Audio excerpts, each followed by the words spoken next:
shining, shining, nice and bright, bright. The birds are chirping, chirping, and I'm ready to fly. Time to get ready, ready for another day. No one can stop us, so we gon' learn to play. Oh, every day we learn and play. We do our best, so we'll get ready to go live. be great. You do your best, best, and I don't mind. So let's get ready, cause it's about that time. Good morning, you. Good morning, how do you do? Good morning, time to be great. Good morning, good morning, your dance and play. Good morning, so start the day. Good morning, open your eyes. Good morning, reach for the sky. Good morning, morning, morning, morning, morning to you. Good morning, morning, morning, morning, how do you do? Good morning, morning, morning, morning, morning to you. Good morning, morning, morning, morning, how do you do? Good morning. You see me on my grind. The stars got to shine. I'm a supernova. Yeah, you see me taking over. Yeah, I'm on the move. I got a way to shine to it. So let me hear you say.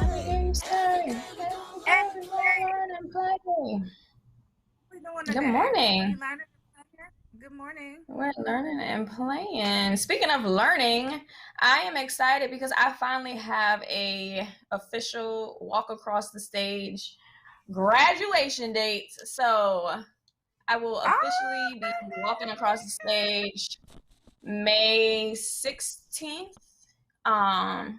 As y'all know, I was a part of the inaugural COVID-19 class of 2020 from Spelman College.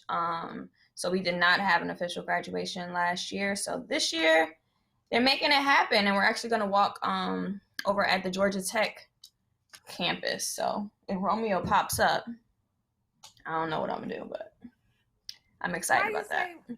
You think he going to pop up?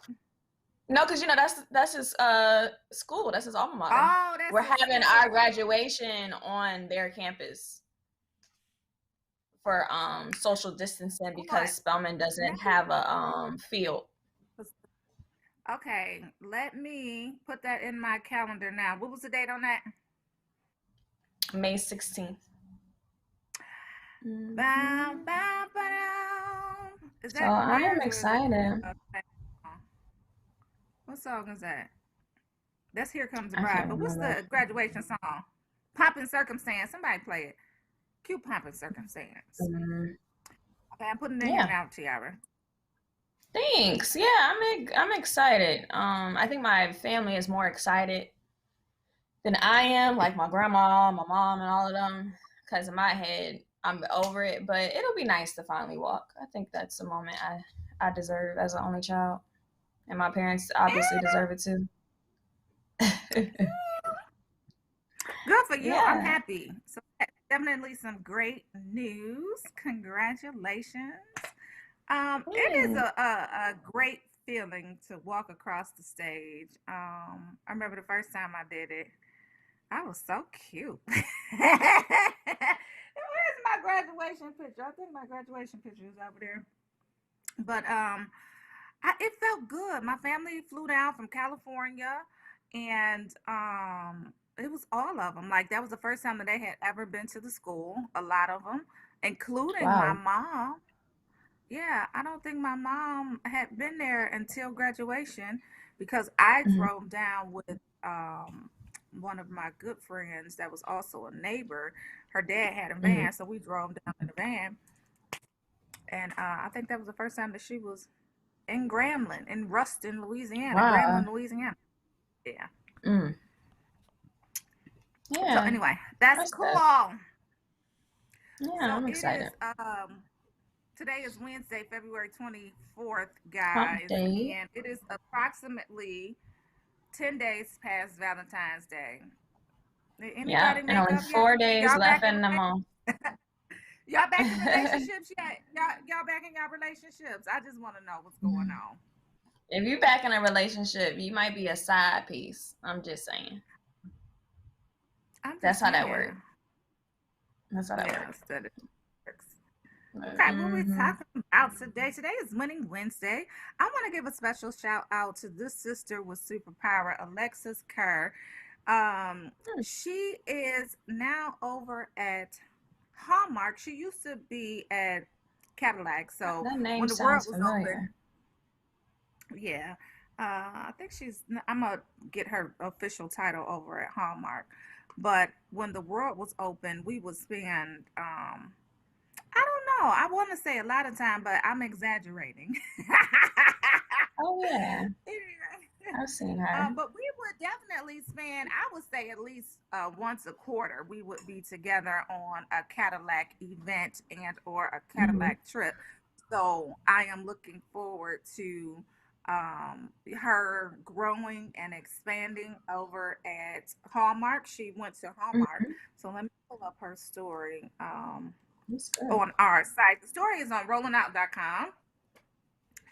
And I've had the pleasure of interviewing her before. Like I said, we used to last year at the Cadillac 2021 reveal, the world premiere. She was there. We had some fun times. We kicked it, y'all. We worked, of course. We worked very, very hard. We also kicked it.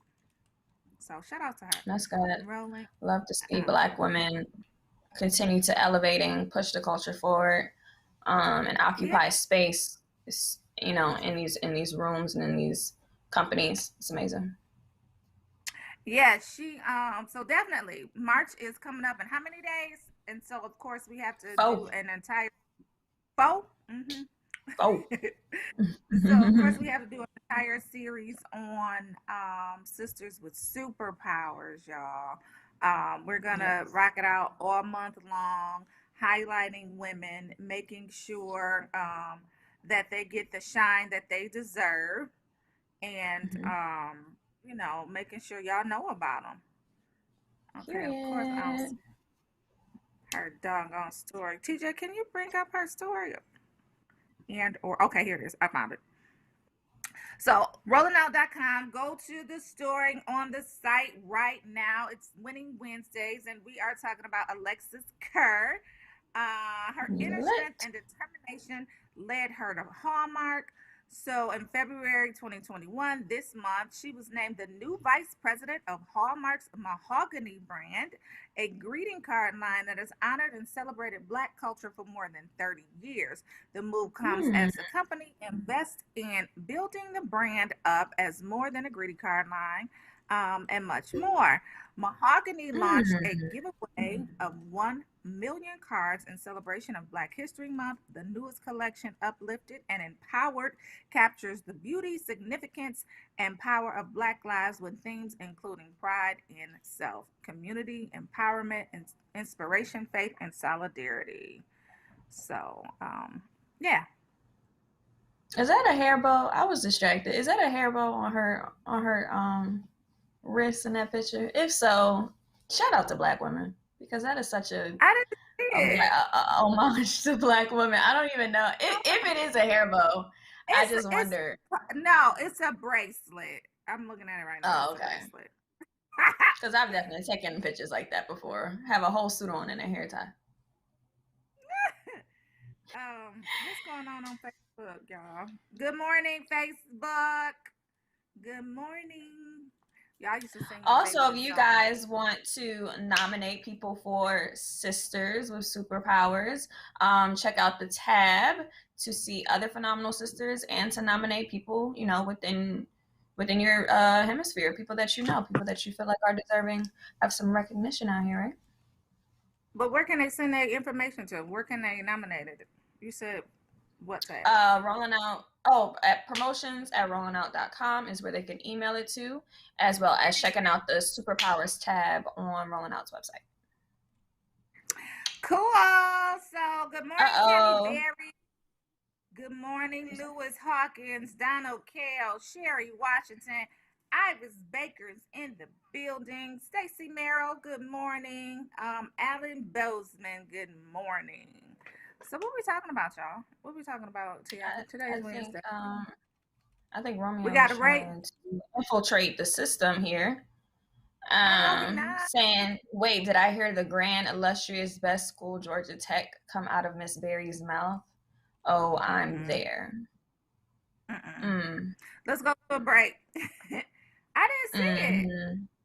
Okay, I must have logged in late because then ain't coming on.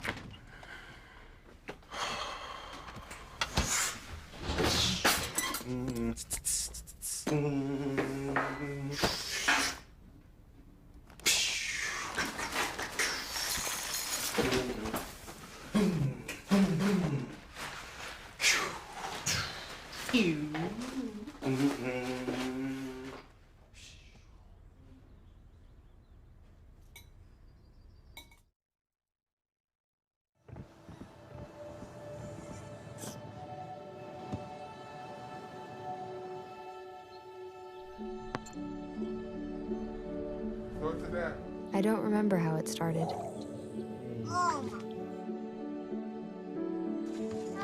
Our back and forth.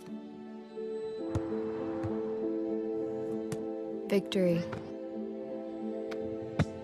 Fumble. Repeat. It always came back. Dad! Okay, here we go, throw it! Yeah. You probably don't remember what you told me. That was perfect. But I heard every word. Nice.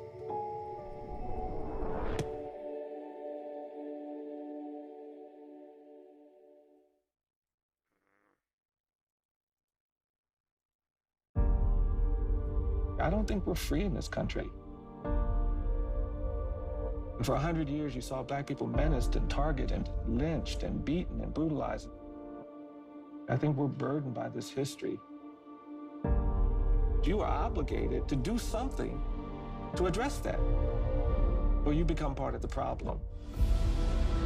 More people have to be willing to do that uncomfortable, inconvenient thing that justice requires for things to get better. We don't have to fear fairness. We don't have to fear equality. We don't have to fear doing the right thing.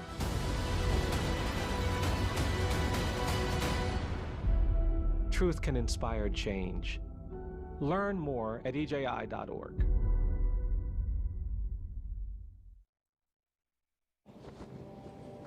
America, land of the free. It's at the core of who we are. Freedom. The freedom to live without fear, to drive through all 50 states, to sleep safely in our own beds, the freedom to jog where we please, to watch birds in the park, to wear a hoodie, the freedom to breathe. Before we celebrate the freedom most Americans have, we must fight for the freedom all Americans deserve. Because no matter your religion, gender, disability, age, race, all lives can't matter until Black lives matter.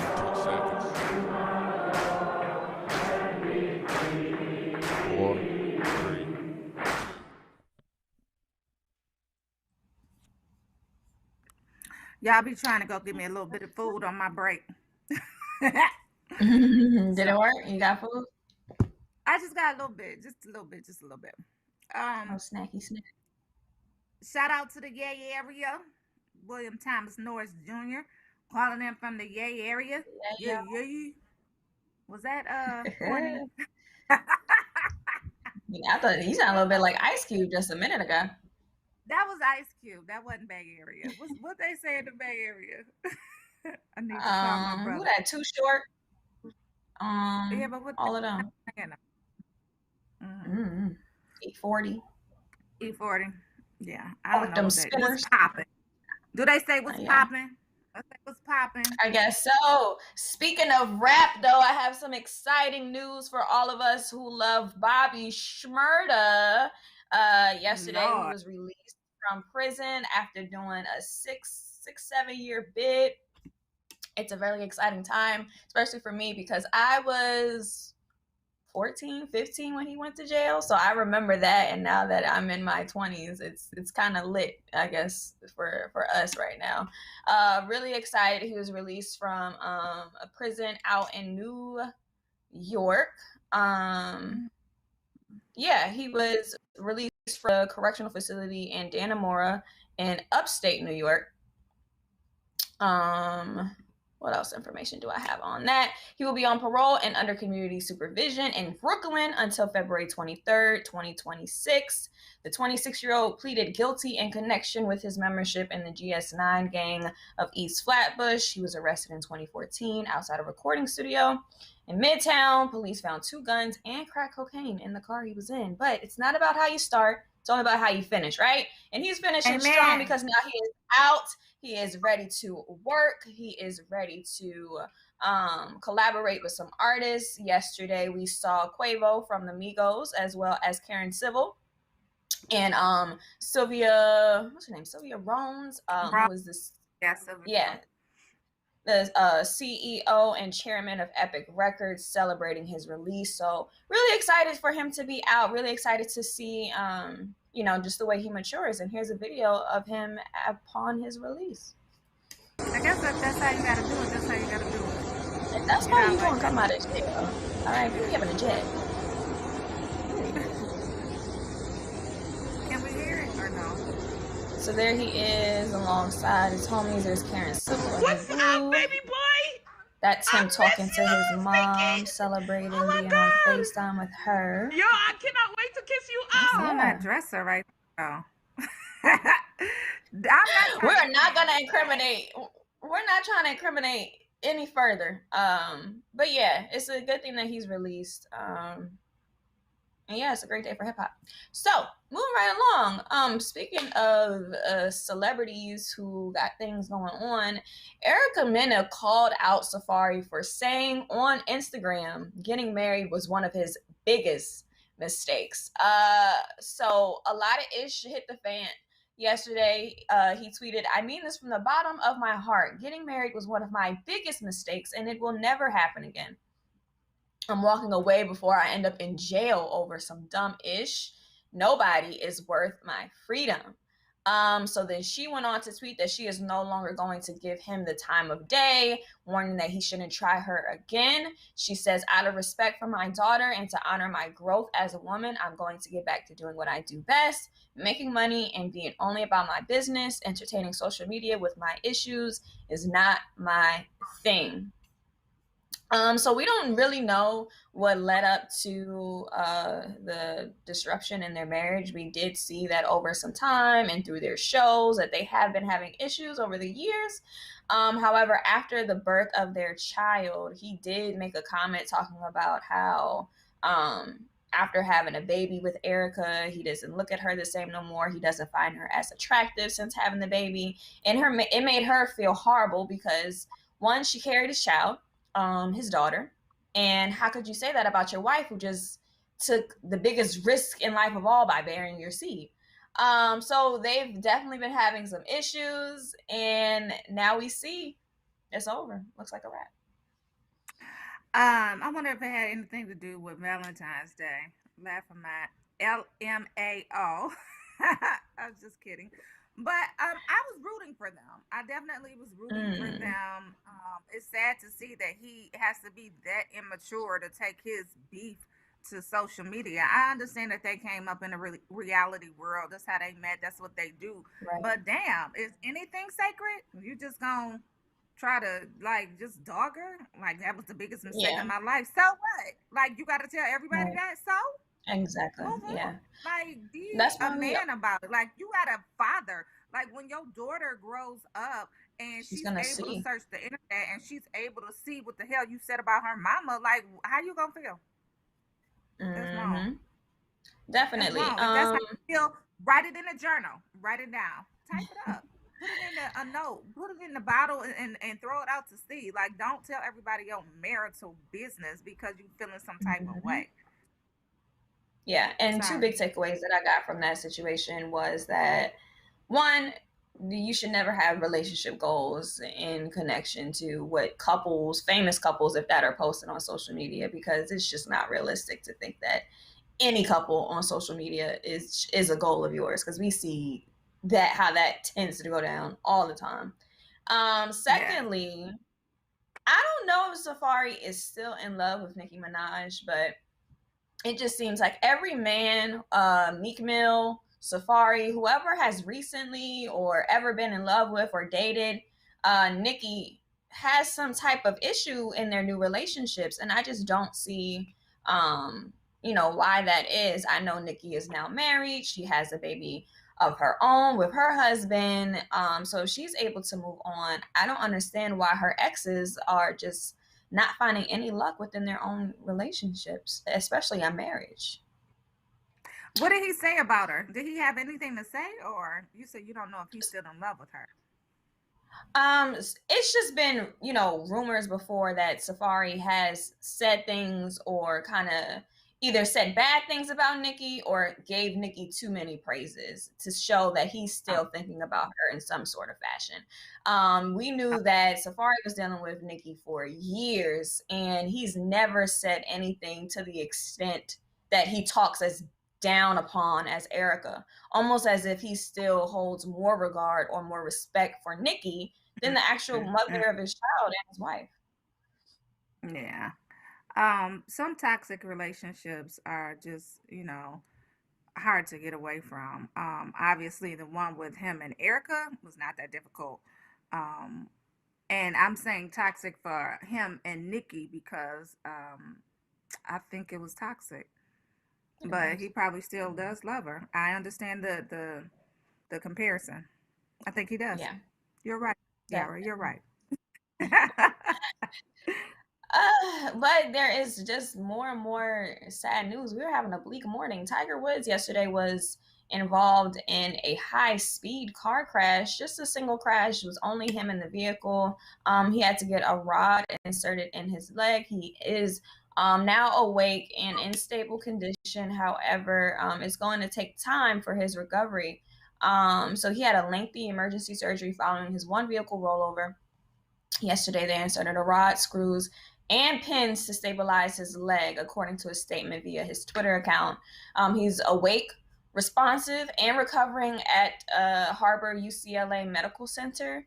The 45-year-old was driving shortly, 7 a.m. Pacific time, Tuesday, in Rancho Palos Verdes, near Los Angeles, when his SUV crossed a median, veered across two lanes of road before hitting a curb, hitting a tree, and landing on its side in the bushes. He remained conscious, but I'm sorry? I'm just saying, what happened? Was he, did it say that he was impaired? They don't know yet. According to sources, they say that area, the way you go down that curb, is extremely dangerous, and it's really easy for accidents to happen. Like, that's a very accident prone area. So if you are not careful, even without hitting the gas, your car can accelerate beyond how fast you're already going. So there were no skid marks. There was no quick emergency braking. I think he just thought he had control and just ended up losing control going over that curve. So, somebody had said we've seen accidents with far less obvious damage that are fatalities. So just the mere fact that he's alive, makes him a miracle. So hopefully, this doesn't damage his career or anything like that. I was checking in with Facebook, and good morning, Kathleen. So she said that he's lucky to be alive. He's blessed. No toxicology report, Nathan says. Driving too fast, possibly distracted. Yeah. So thank God that, he saved his life was saved. They did surgery on his leg. I don't know. Yeah. We'll see. The deputies did report that they saw no evidence of impairment. And they also didn't ask hospital officials to take a blood draw. They did, or they did not? They didn't, because he was as lucid as he was following the crash. Another car not involved in the initial rollover incident stopped after the crash and was rear-ended. So that's what you get for being nosy, y'all. So when you see something, say something, but keep it moving because somebody might come behind and hit you too. All right. That happens all the time, though. You know, when you just being nosy. Speaking of people who, you know, pay attention and handle theirs, President Barack Obama detailed in a recent podcast that he had to break a classmate's nose. Okay, so this is Bully B, OBZ here. Okay, he was called a racial slur by a classmate back in the day, and he said he ain't no punk. So he shared a story on his new podcast with Bruce Springsteen that after somebody called him a racial slur, you know, he had to just do what he had to do, and he ended up breaking the guy's nose. He said, I remember I popped him in the face and broke his nose, and we were in the locker room. He says, I may be poor, I may be ignorant, I may be mean, I may be ugly, I may not like myself, I may be unhappy, but you know what I'm not? I'm not you. So that's what he told the obvious racist who had approached him. And then he continues to say, the basic psychology that then gets institutionalized is used to justify dehumanizing somebody, taking advantage of them, cheating them, stealing from them, killing them, said Obama. Whatever it is, at the end of the day, it really comes down to that. And in some cases, it's as simple as, you know, he said, I'm scared, I'm insignificant, and I'm not important. And this thing is a thing that's going to give me some importance. So he just talks about how, you know, this young white kid tried him based off of his own insecurities. And Obama handled his, you know, he showed him literally and in the political world, right? What you call him? Obese? Obese, yeah. Bully Barack. Obese. Oh Lord, no. He well, you're supposed to stand up for yourself. Exactly. He did nothing wrong. He innocent. Right. I'm one of them mamas. You better go back outside. You better you better right make me a song. Definitely innocent. Okay. I think we got one more story before we bring on our guests. Yes. It's still Black History, February 24th. As you can see, though we may be insulted, though we may be rejected, we are still the most resilient people on this planet. And speaking of resilience, we want to highlight Miss Rebecca Lee Crumpler. On February 24th, 1864, she became the first African American woman to receive an MD. For those of us who need to know the abbreviation, that means she became a doctor of medicine.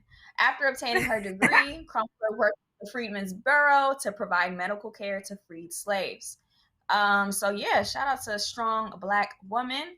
As you can see just from our report earlier about the lovely woman at Hallmark, Black women continue to elevate, defy the odds, and showcase our superpowers. So shout out to Rebecca Lee Crumpler. Rest in peace. Shout out to Rest in power. Rebecca. She got her what? Her MD? People don't know what that is. You had to break it down. She got her Maryland. That's funny. What does it stand for? Stands for Maryland. Baltimore. Apparently. No, she was the first Black woman to be the doctor of medicine in the world. She went and got her degree out in London, I believe, because America was hating. So she came back and, you know, was the first African American woman to be a doctor and focus primarily on freed slaves. She's a medical doctor, y'all. She's a medical doctor. Okay. Are we ready for our guests? If not, I wanted to go back on Facebook and talk about some of these comments. They were blowing up in terms of Safari and Erica. Let me go back to some of these comments. Nathan said it's a warning to the next lucky guy. Talking about Safari leaving his wife, Erica Mena. Iris said, that doesn't surprise me. And she also said that she was confrontational. What did she say? Yeah, Erica Kathleen, is known for wanting smoke. If you watch Love and Hip Hop, you see that. But so is Kathleen Safari. says that, yeah, absolutely. He think Both he of is the them. sugar honey iced tea. So Kathleen Mhm. said sad that they really didn't know each other, but the blessing is their child, and I hope that they grow to co-parent well. We don't see that Right. coming. It is no. For That the is sake of not the about kid, to they happen. should try. They have a beautiful daughter. They really do. Yeah, she's gorgeous. And then Iris Mhm. said Erica's very confrontational, and Safari probably got tired of her BS. Yeah, Yeah. I did see a statement where he said he got tired of her calling him a little girl. You know, You so can't that attack on emasculate a manhood. man. Yeah. Yeah. Yeah, you can't emasculate a man, no matter how much of a little girl they act like. You still can't do it. And I'm not Yeah, he saying ain't that he like. act like a little girl. I don't know them. I don't know their relationship. He may have been acting like a little girl. It may have been justified. But you can't Mhm. continuously call him a little girl. Like, Mhm. For either you're sure. going to be all in and you're going to work on your marriage, you're going to work on your relationship, you're going to work on being nice to each other, or you just going to have a petty fest and, continue to go Mhm. back and forth. Yeah. And who wants to do Tell either of somebody that in else he acting like 2024? a little girl. Tell somebody else he acting like a little girl. Tell your one best friend that you know is not going to tell nobody. Girl, he is acting like You a know, little girl. I can't stand it. those one people who those are people who you say something to them and then they know how to say the exact thing to sting and make it hurt and make you remember it. hmm Erica hmm seems like that type of girl. Not knowing her That's exactly. personally, but just hmm from the outside looking in, she seems like that person that's like, oh, you gonna say this? Well, I'm gonna say that so that way you don't want to say nothing back. Yeah, yeah. Looks like she got her Very point across vindictive. because you're getting a divorce. And she probably don't care. She probably said, "Bye, little girl." Sorry. Okay, but you can't. Back to the obesity story. Kathleen Collins said that she got thrown out of a kindergarten class because a young Caucasian called her the N-word. She said, "Mama She said about knock that. you out with my book bag," and she did just Listen, that. And they showed her to the door, and she had to walk home. Kathleen is about that life for real, like for real, from kindergarten. Okay, I believe Hmm. it. Like I said about Bully B, she innocent. Bobby Schmurda, he's innocent. All of us, we're innocent. That's my point. I'm sticking to Yes, it. yes, yes, yes. D is Mm-hmm. in the house. Did I see D? I thought I saw D. Okay, so let's bring on our guests. Of course, it is Winning Winning Wednesdays, Wednesday. and we have Shay. I want to introduce her as her old title, but no, this is Winning Wednesdays with Shay. So let's bring him on. Y'all know Shay. So Shay Good is morning. in the virtual building. Good morning, guys. Good Good morning. morning. How are you? Hey, Wonderful. Valentines. They have the best Hi. last name, do they not? They do. They really, Yeah. really do. I'm looking at background too. It's beautiful. I I like it. know. Mhm. Oh, I thank And like of you. it. course, you guys are like shabby chic this morning and everything. Look at you, Dee, looking fabulous. I He was love like, it. I'm Absolutely. wearing a t-shirt. I was like, no, you ain't. No, Not today. Not today. get No, it we're not gonna together. put you Come to on, the Floyd. Come on now. Yeah, Well, welcome to Winning Wednesday, beautiful Black couple. We are so excited that you are here. Yes, yes, yes. This is one of my favorite couples. I've known you for a while, Dee. Probably like 17, 18 yeah, years. yeah. Yeah. It's been a while. Since we were kids, since we're only 25, right? That's right. Look at you. Right, right. Well, I love this couple because they're very unique. First of all, Floyd is a pilot. I don't know about you. I don't know many black pilots. So that's my first thing is I love that he's in aviation and that Dee is an entrepreneur. So together they make a dynamic duo and I love your love that you have. So tell us a little bit about like how working, I know you work for United, and you're director for a school. Tell us about how aviation has, COVID has changed aviation right now during the pandemic. Well, pre-COVID, the aviation industry was doing really well. We Right. were at the height of our careers as pilots, and domestically, United was doing very well. Internationally, United was doing even better because we have the largest wide-body fleet amongst all the airlines in the United States. And so, pre-COVID, the passenger airline industry was doing really well. Right. The cargo industry wasn't, like FedEx and UPS. They were doing okay, but they weren't at their best. After COVID happened, the passenger airlines did. We went from having the best run airlines to almost the worst. It really dropped us hard.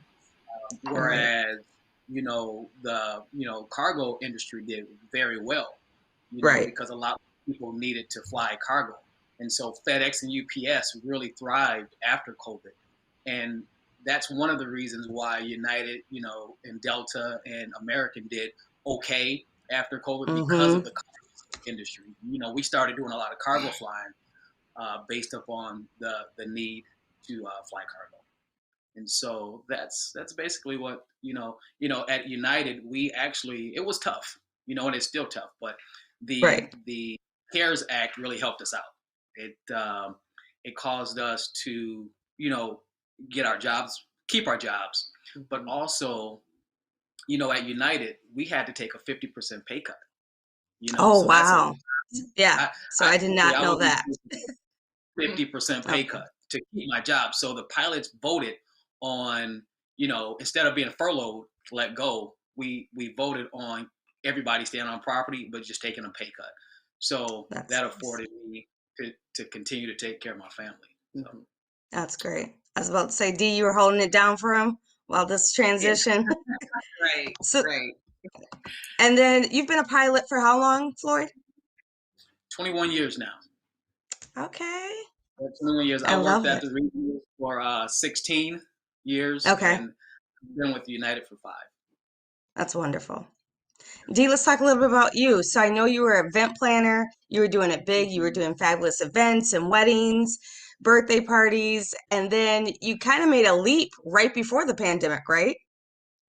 Yeah, I had started my business back in 2011, just really small, volunteering, helping friends out. And then I launched my business. And then I did that part-time because I was still working full-time. And then in 2018, my husband said, "You can stop working." I was like, "Oh, okay." Okay. A woman's dream to hear that, right? Go ahead, hold it down, Floyd. Right. And I was working, doing something that, I really loved. It was still in events, but it was for a larger church. And then I did that I ran my business for 2 years. And, Shay, as you know, running a business by yourself is tough. But I got really busy. I never really was able to just really market it and promote it properly. It was just really all word of mouth. That's how I just kept going and getting new clients. And then the beginning of last year, I just really had to take some time and just really think about, what I was doing. Did I still love it? Was I still passionate about it? Because you do that reevaluation every year, right? Just kind of, how can I tweak it? How can I do better? And I just decided, it was time to just kind of let that go. And so, yeah, that and was when was definitely. That? And Dee, that was right before the pandemic hit, correct? Yeah, I did my last event for someone, and I just took it probably like in March. Wow. Right prior to everything just shutting down. And it was a hard decision to make, but it was the best decision.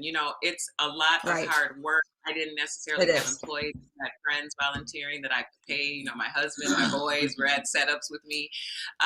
And so it was just that time. And it was And just it's a good thing, something. it looks like, too, since the pandemic hit, right? So, Right. Yeah, right. exactly. I was looking for a space to rent out, and I had written this business model, so I was just ready to do all that. So, you know, um, God definitely knows when it's time to tell you to let something Exactly. go. And, so now I'm just shifting, as you said, Right. when we talked previously, into something else, and that is real estate. So that's what I'm studying for now, my real estate license. Okay. So yeah, let's talk a little bit how you guys are navigating, which that's the title today, navigating through entrepreneurship. So you're switching gears into real estate, which is amazing. Obviously, real estate is always a way to go, but you also shifted too a little bit. You added health component in, Floyd, correct? Yes. One thing about me, I've always been a big guy, as a kid growing up. And so I've always struggled with my weight, and for me, pre-COVID, I was working out 5 days a week, Right. just being consistent and trying to, win this health journey, and so after COVID hit, they closed the gyms, and Right. it took me 2 years to lose. I lost like 13 pounds, just, doing my thing. And then once the gyms closed, I gained 15 pounds within 2 weeks. And I was just devastated, like, man, what's going on?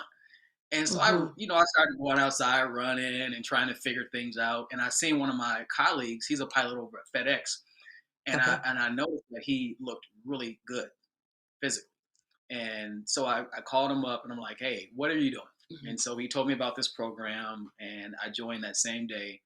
And the first week on this program, I lost 10 pounds, and so I liked the program so well that I'm like, you know what, I have a passion to help people. And so I'm like, I'm going to become a health coach because I want to hold myself accountable and help people at the same time. And so that's what I did. I became a health coach. I took this test. I became certified. And I just, I think to date, I've helped 50 people lose weight. Mm-hmm. And, I'm 40 that's pounds amazing. now. I'm feeling great. You I'm look back in the great. gym. Yeah, I would say you look, I actually didn't recognize you. You're almost as lean as D. Good Lord. You look amazing. And I remember you called me on this and I was so excited to hear this. So I was like, okay, the pilot is now turning to health coach. Look at this entrepreneurship building throughout COVID.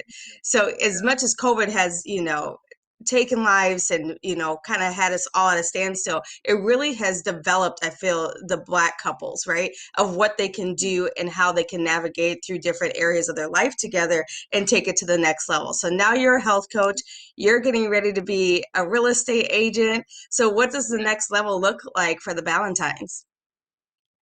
So, for us, real estate, I think, not too long after we got married, Floyd got his contractor's license. He went into partnership with someone, and we really talked about, we had built our home in North Minneapolis and able to manage through the process while planning a wedding. And so we kind of talked about, well, what if we could build homes for other people in the community? And so we sat down, we were going to form a partnership, and this is the first time I've taken my real estate exam. But, I took it and didn't pass it, took it again, didn't pass it. I was like, okay, I'm good. But, we started having children and family and everything got busy. So now here we are, this opportunity presents us again. And we still have that same vision, even, we'll be married 18 years coming up this year. Yay. And just really talking about, how can we do this? And then just really, starting to talk about, business model, and just looking at buying property in Chicago. People obviously need housing here, but we can start, out of state to help people in that community, and then do it here as well. So, yeah, we've got some big plans, we're just taking our time with it and just making sure that financially it makes sense. It just makes sense for us, timely, because we are parents. We've got two very busy boys, just trying to make sure that we balance it all. Yeah. And they are very handsome too. Good job, Mom and Dad. They're very handsome young men. Yes. And how old are the boys? 14 and 16. Okay, same age as mine. Yeah. Okay, wonderful. Oh, that's right. Wonderful. You're starting at sweet 16. I know it's Yes. hard to believe. I always tell people since I'm only 25, but yeah, they're 14 and 16. Right. So I want to also highlight, you also are director of a program, correct, Floyd? Yes, Shay. Yes. You Okay, know, talk a little bit about that. I grew up in North Minneapolis in the projects, and Okay. so I've always, at the age of 5, I've always wanted to become a pilot.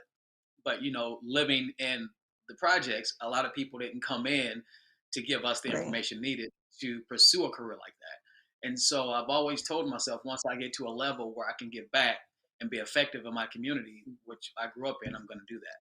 And so in 2014, I started a program called the Twin Cities ACE Academy, and it's an Okay. aerospace career education academy for high school students. And it's, you know, it's doing very well today. You know, we've Yay. inspired and motivated so many kids in the community, not just North Minneapolis, but Minneapolis and St. Paul and the surrounding suburbs. And Right. so, Delta, before United, I was, at the regional over at Delta. So I Yes. I've established a lot of relationships over there. So they're one of my hugest sponsors right now, being that Oh, they're that's wonderful. and so in the beginning, we had to do a lot of fundraising, whereas now I don't have to do any fundraising because Okay. of Delta. Our first year, Tony Dungy actually knocked on my wife's mom's door. His brother knocked on her door and presented us with a $20,000 check. And Oh, wow. it was just one of those situations where it's That's like, amazing. I started this program and it's doing very well, and it's still doing well. So yeah, Google us. And so you have to be in high school to be in the program? Yes, yeah, we do it from 9th grade through 12th grade, just because Okay. that's when you really want to catch them, because that's when they're most motivated, and some of the Right. students just don't know what they want to do, and so we really want to get them engaged before they get to that graduation point. And is it a 6-month program, a 12-month program? How does it operate? It's a program that it's a week program, 8 to 5 every day, and what we do is we immerse them in aviation.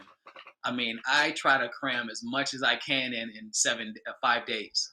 And so they do things like tours of the air traffic control tower. We take them over to the MAC. They actually sit in the tower and watch the controllers work, control traffic from the and the air. We take them over to the Air National Guard. We've actually got them up in a C-130. They took a flight to Duluth and back.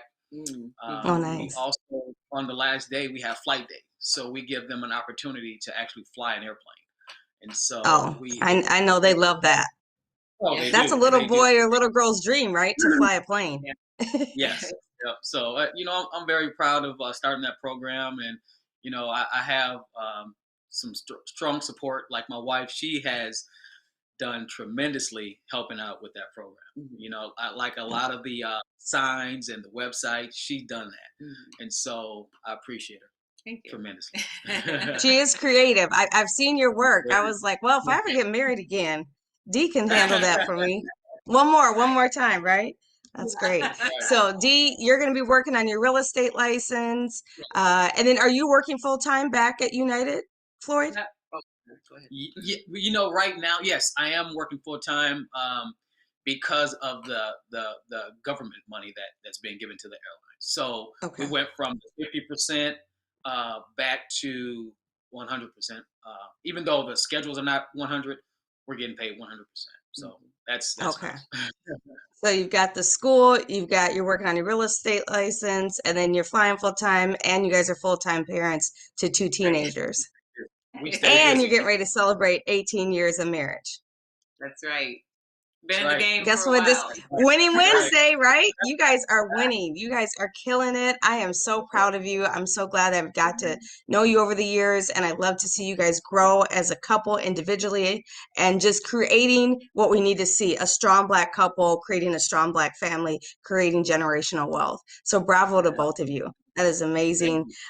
We still need to connect, Floyd. I know. I've been busy. I know. Oh my gosh. This is yes. awesome.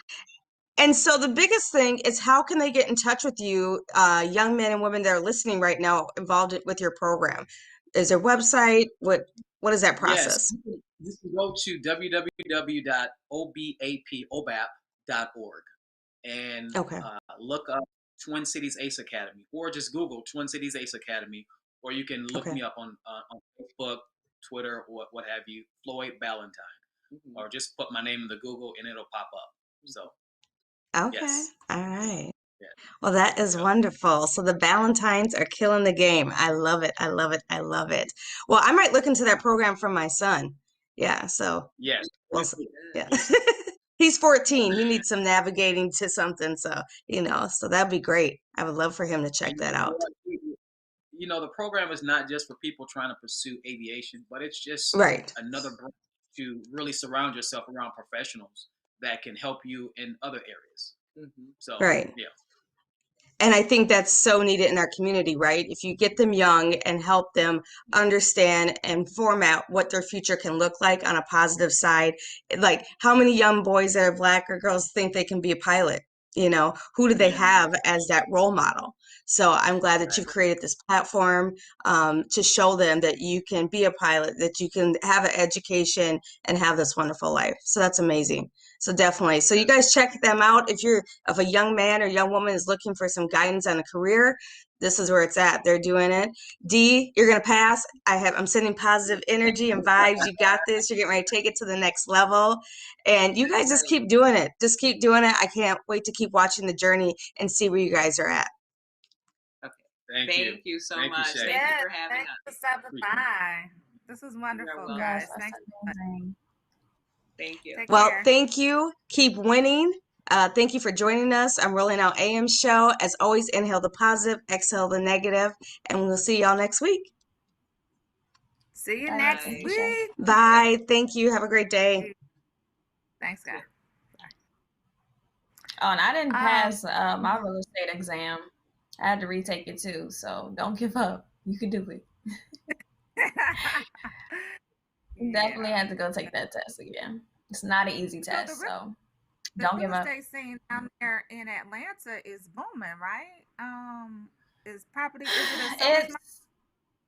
It's too much of a seller's market that makes it a stressful market for those of us who have buyers. One of my friends as an agent, he put an offer in on a home with his client and posted a screenshot of an email he got back. That house had 90 plus offers.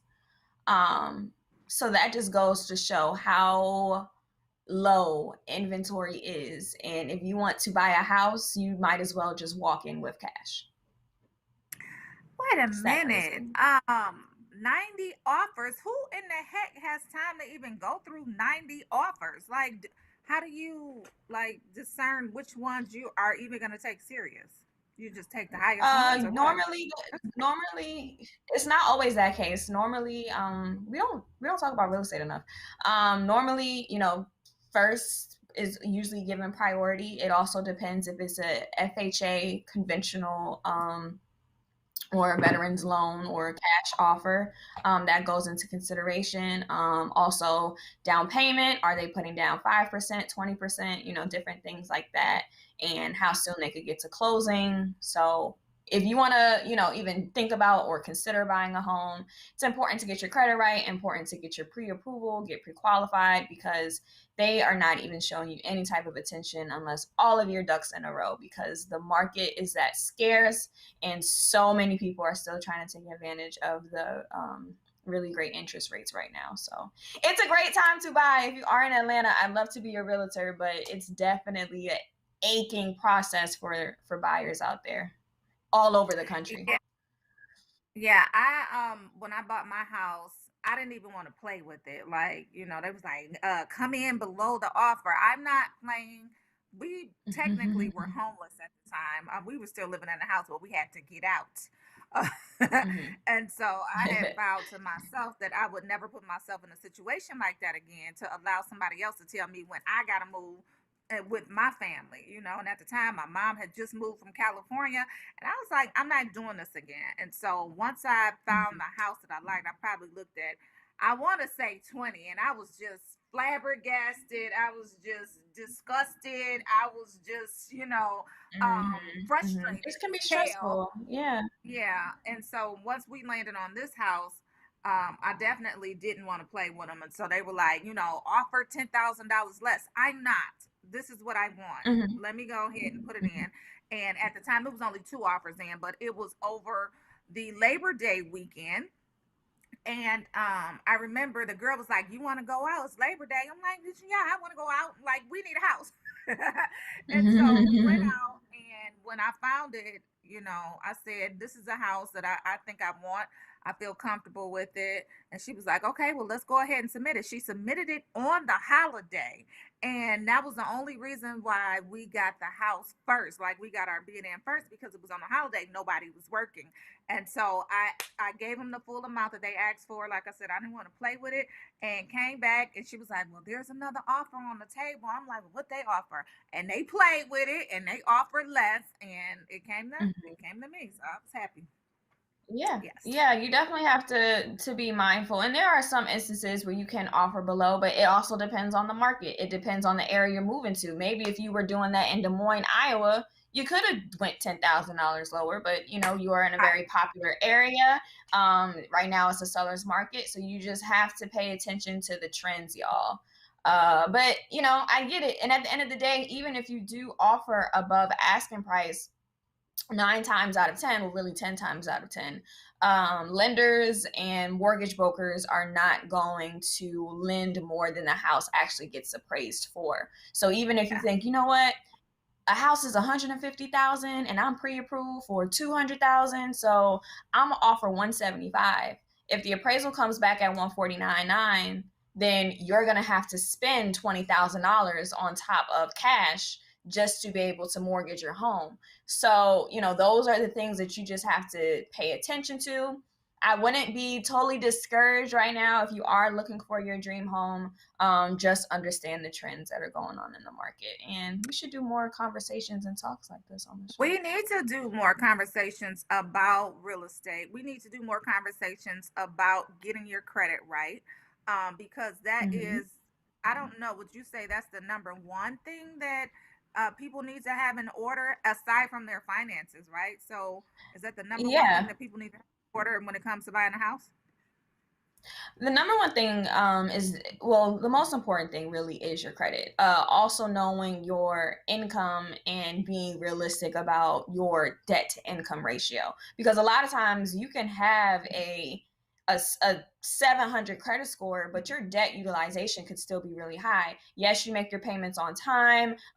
Yes, you don't have anything in collections, but if you have, a really, really high amount of debt that you're incurring, whether it be from credit cards or bills or previous loans that you're taking out, that's something that you have to pay attention to as well. Because a lot of people think, oh, I fixed my credit's good. And yes, you started making your payments and you saw a 60-point increase in your credit score, but your revolving debt is still extremely high. So there are multiple facets of credit that I think we don't pay attention to or talk about or have the financial literacy around enough. So that's important as well. And the more that you can make for your down payment, the better. And there's also a lot of down payment assistance programs. Redlining has occurred historically in our community. And I think a lot of banks, a lot of lenders, and a lot of legislation is starting to well, they probably always realized it, but want to be a part of the reform taking place. So there's a lot of great programs and opportunities and assistance to take advantage of. But at the end of the day, knowledge is power. So we really just have to focus on educating our community. And I think it's upon, people as myself who decided to go into real estate to be a part of that change. And I think that's the reason why I felt like by me being a representation of the type of people I want to see owning homes, makes people more comfortable going through the process. Absolutely. I hope y'all got some gems from Tiara Berry. Come on, come through, Mama Tammy Berry. Yes, support your snug goal, bunny. Sorry. It's funny. I love real estate. She said Tiara was going to pass no matter how many times she was going to take that test. You better come through, Mama. Listen, yeah, she was gonna pass. You can't beat determination in a black woman. Oh, that's a hashtag. That's a shirt. Don't take my That's a Hallmark card. Don't take my idea, y'all. I'm gonna put it on this shirt and I'm gonna sell it. You can't beat determination in the black woman. You can't. And then start listing the names. Stacey Abrams, Kamala Harris, Michelle Obama. Listen, don't take my idea, y'all. Rebecca Lee Crumper, right? Rebecca. Who got her Lee MD? Crumper. You know, okay. Listen, she got her Maryland in the house. Who else? Let's just name them. Fannie Lou Hamer. Harriet Tubman. You know, listen, y'all don't take my idea. I better not listen. I'm gonna get y'all if y'all take my idea. Anyway, speaking of black women and determination and not being able to beat them, as well as Hallmark cards. Yes. We have a great guest coming up for you guys, Cheryl Sutherland. She is a transformational speaker, business strategist, founder of Please Notes, which is a for-purpose company of affirmation field products. So she felt restless and underwhelmed in her 9-to-5. Girl, I know that feeling all too well. Okay. And after spending 1,400 hours in learning and facilitating personal development, coaching, and reigniting her inner creativity, she created a company that inspires women to step into their own power by building confidence, clarity, and creativity. Yes. Good morning, Cheryl. How are you? Good morning. Honestly, I'm really excited to be here. And it's so funny because like yesterday was my birthday. And so I'm all like, look at me blessing these people right now. Like just coming through, stepping into 35, feeling amazing. Oh, thank you. Happy birthday, lady. Yes. So tell us a little background about who you are and what you do and how you bless these other black women that's determined, because you can't beat a black woman in determination. Don't do that. I mean, I heard about the shirt. I have my credit card. I'm waiting to put in my order. So like you let me know. Yes. You let me know where I need to be in order to get that handled. I will. That's gonna happen today. Before anybody can jump on my idea. That's gonna happen today. Okay. Right.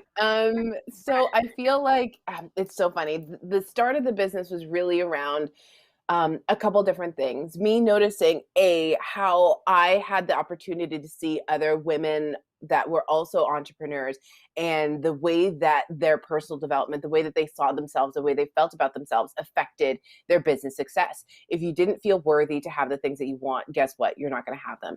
If you feel like you have to work extra or like struggle or prove yourself to people, then guess what's going to happen? You're going to have to do that. So in taking these things, and then also understanding that I had the opportunity to play big, that I had the opportunity to operate within my zone of genius, which was personal growth, and support other people that are also looking to do something big with their life, like to know that they can be or have the things that they want. It's honestly, it's life-changing. So who am I not to bestow people with these gifts? I feel like there's something to say about generational wealth. Like the people that have access to a lot of this information, whether it be personal growth work, law of attraction work, et cetera, they've been playing in these upper echelons of money for years and years and years. However, people that haven't had access to these things due to a lot of the boundaries that are placed on them and just structurally in our society, that they deserve to have these tools too. So I created Please Notes to support everybody to know that they can be, do, or have the things that they desire. So whether it is that they want to start an amazing new business, whether it is that they, just want to have more balance in their life, whatever it is that they want, that they deserve it and that they can have it. And by working with these tools, and then of course going through like some of the workshops and stuff, that they can actually believe that they can have it, and therefore it manifests in their life right now. So one of my favorite things to play with is definitely gratitude.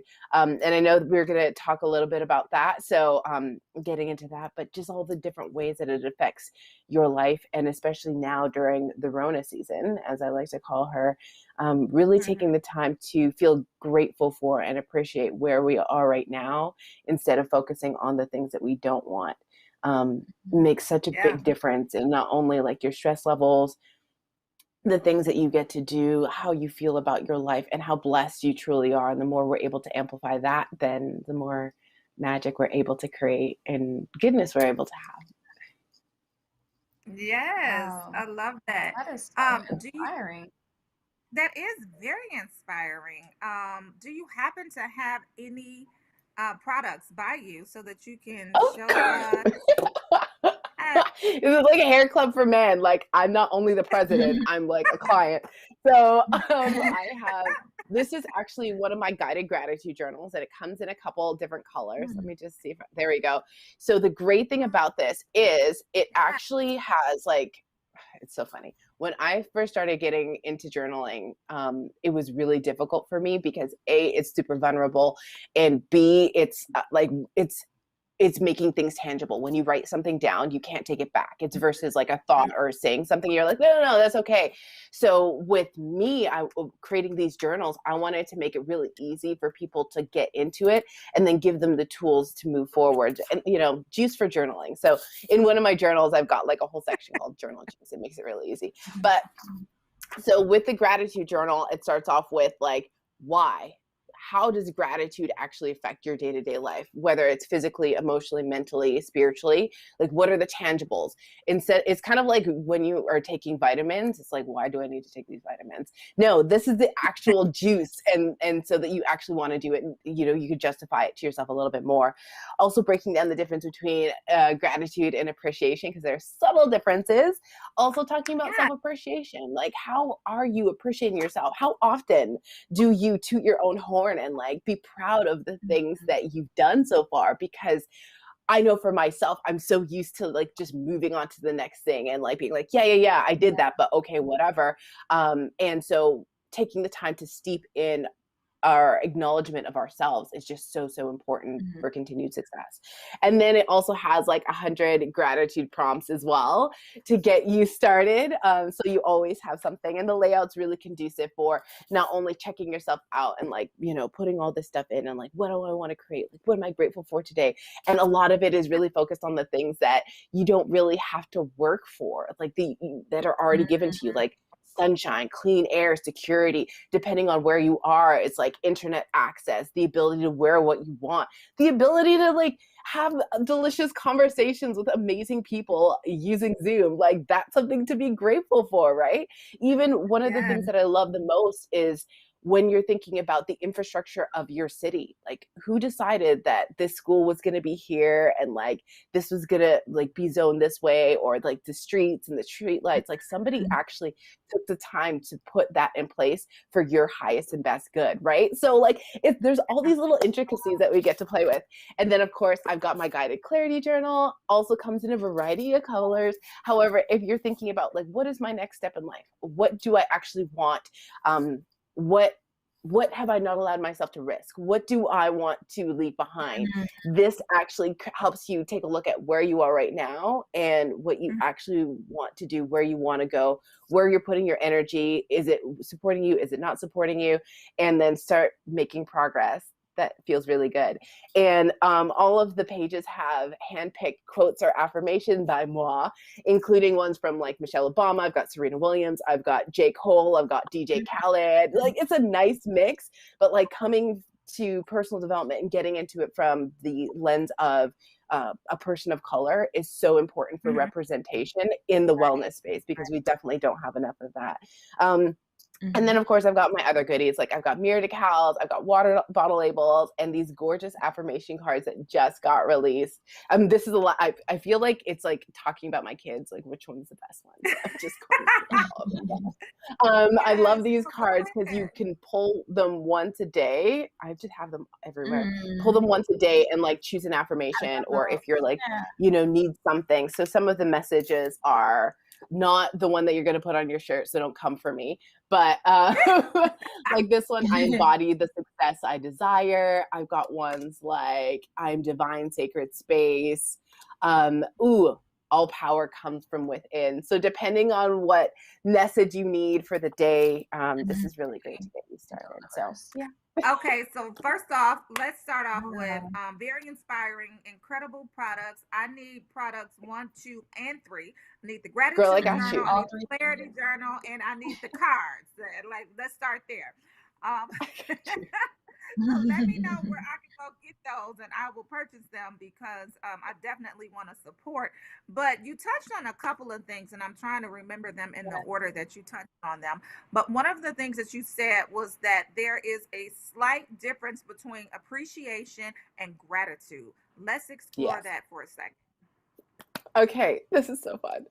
So I talk about this in my Gratitude and You class. However, it's really about your personal power. And everybody, like a lot of people know the adage that all of your power is here in the present, which is true. So oftentimes when you think about gratitude or we practice gratitude, it's like thinking about things that are in the future or in the past, i.e., I'm grateful for this food because there may or may not have been a time that I've been without it, or people in my lineage have been without it, or that there's the possibility that I may be without it in the future. Same thing, like I'm grateful for your friendship because, again, I've been through situations, and you might not be thinking this consciously. A lot of this is subconscious, but like where it might be like, oh yeah, I've had like horrible relationships or horrible friendships. So I'm really grateful for that. Really, again, past or future. Versus appreciation, it's a much cleaner energy, and it's just all like, I appreciate you, period. There's nothing attached to it. There's no conditions. And then also it amplifies you. So one of the things that I love is playing with the law of attraction, manifestation, all that sort of magic. And one of my favorite teachers is Abraham Hicks, and they actually have an emotional scale where the higher you are in the scale, it's easier for you to attract the things that you want and allow the universe to work and with you and co-create with you.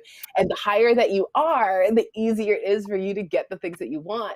At the top, we've got joy, appreciation, empowerment, freedom, love, all of those sort of things. And so the more that we allow ourselves to practice being in that space of appreciation versus gratitude or versus enthusiasm versus like optimism versus like belief, then it's again easier for the universe to give us the things that we want. I also have, I have a printout of it available on my website for free, but I also keep it above my desk because I'm always checking in with myself. Like, how do I feel right now? Am I in alignment? Am I feeling the way that I want to feel in order to allow the things that I want to come into fruition? And am I making things easy? That's one of my big things for this year is all like, girl, just make it easy. And so as I'm making sure that I'm like operating in that higher space, I'm making things easy. I love.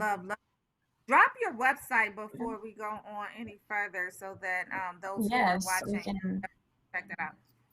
Yes, for sure. So it's www.pleasenotes.com. Please as in please and thank you. Notes and it is in notes of love. And this is so fun. I'm so grateful for this. I'm in such a level of appreciation to be with these gorgeous goddesses today. So thank you so much for having me. Thank you so much. I appreciate this feeling that I have. A lot of times, we converse with people and we can tend to veer away and think about other things. But I think what I love so much about your aura and your presence is you have a way of making all of us feel very focused on the now. So as I'm listening to you talk, I'm so captivated by learning from you and hearing about your journey that I'm not thinking about anything else. And I think that the power of right now in this present moment, even it's interesting because I'm listening to the Audible book, The Power of Now. Can you just briefly exclaim a little bit more about how to be focused on the present moment? I know you said that practicing gratitude and appreciation is one of the first steps, but with the Rona and this season, a lot of people are either focused on the future or anxious about what could happen based off of what has previously happened and are struggling with the right now, whether it be, racism occurring in America, as well as finances, as well as a pandemic. So how can we all stay encouraged to just be focused on the here and the right now? Okay, I love that question. And like my coffee's finally kicking in, so I'm ready. I'm like, I'm here now. Okay, so for me, it really comes down to making sure that you're doing a lot of, I don't want to say prep work, but it's kind of like if you're going to the gym and you want to lift 100-pound weight, you're not going to be able to unless you've been in the gym practicing with like your 5s, 10s, 20s, right? So at this point in time, you have the opportunity, and I lightly want to say the obligation, to make sure that you're continually pouring back to yourself with a mindfulness practice. So one thing that's really going to support you if you're not doing any journaling, or if you just starting to get into journaling, is really going to allow you to really be centered in the now, but a meditation practice. I don't ever start my day anymore without a meditation practice, because I've noticed how if I don't meditate, I get overwhelmed. Oftentimes I'm like, why am I crying at my desk? And I was like, oh yeah, I didn't meditate today. But it's like, it's the connection to understanding that all of this is all temporary. All of this is happening for us and not to us. And that that we have the opportunity to step into something bigger than ourselves and relax into and be supported by something bigger than ourselves. That makes a lot of this like day-to-day, like week-to-week kind of stickiness a little lighter and a little easier to deal with, for sure.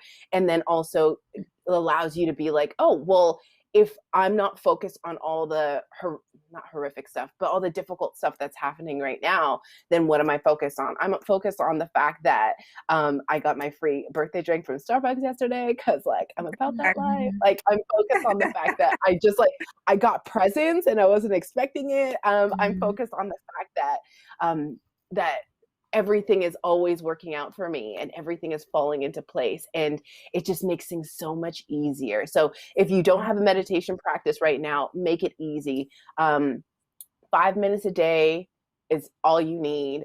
Or if you wanted to really get started with, like, I have a meditation playlist on YouTube, and it's a different mix of things, whether it's like chanting or it's silent or it's breathing or it's guided, but play with them and find something that works for you. Even 10 minutes a day to start makes such a difference. Wow. You are fantastic. I love your energy. You I received that. raised the vibration today. Yes. I just love it all. One thing before you go, because I could talk to you all day. A lot of people don't necessarily know how to express appreciation, right? So how do you appreciate the little things? And we were having this conversation yesterday about we're coming up on a year of being in this global pandemic. And initially, I was just very anxious, just very scared of what tomorrow was going to bring. And so I was living in the future as opposed to living in the now. And, I just simply said at the beginning of the pandemic, I have everything that I need within me in this house at the same time, right? So I have my kids, I have my mom, I have my parents. I had everything that I needed in this house just to be grateful for. And that's what I would just focus on. Like, I'm grateful for that. I'm appreciative of that. But it still didn't stop the anxiety. So how do you learn or necessarily express your appreciation for the little things? Just give us some practical steps. For sure. So it's definitely a practice, first of all. Like, it's just kind of like with journaling. When I first got into it, again, like the first thing I wrote was, this is awkward, this is weird, why are they making me do this, right? But then as I got more into the practice, then it allowed me to open up more and get into it. So again, it is a practice, and making sure you have ways to facilitate that is super important. And then ways that are fun. I like to make things like a game, because my personality type is like, if it's not a game, then like, why? Especially with like new things.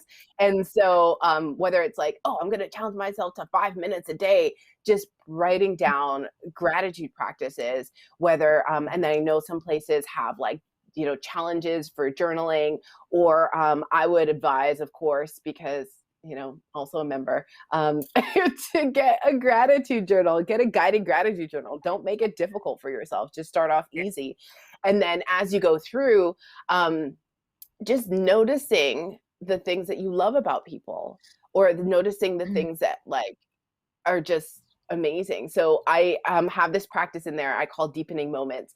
And it could be that you're about to have your cup of coffee for the day, and you just take a moment and you smell the coffee a little bit more and be like, oh, this is going to be so good. And like you taking your sip and then feeling the warm bean juice, as I'm calling it, flow down your throat, and the taste of it. I like to put a little cinnamon in there because my mom always puts cinnamon, and it always reminds me of her. And so it's like bringing up all these memories of like love and connectedness. And then even as I'm going through my day, like if I'm eating something or I'm cooking something, thinking about the people that made my food, thinking about the things that needed to come together in order for all of this to be here on my plate right now.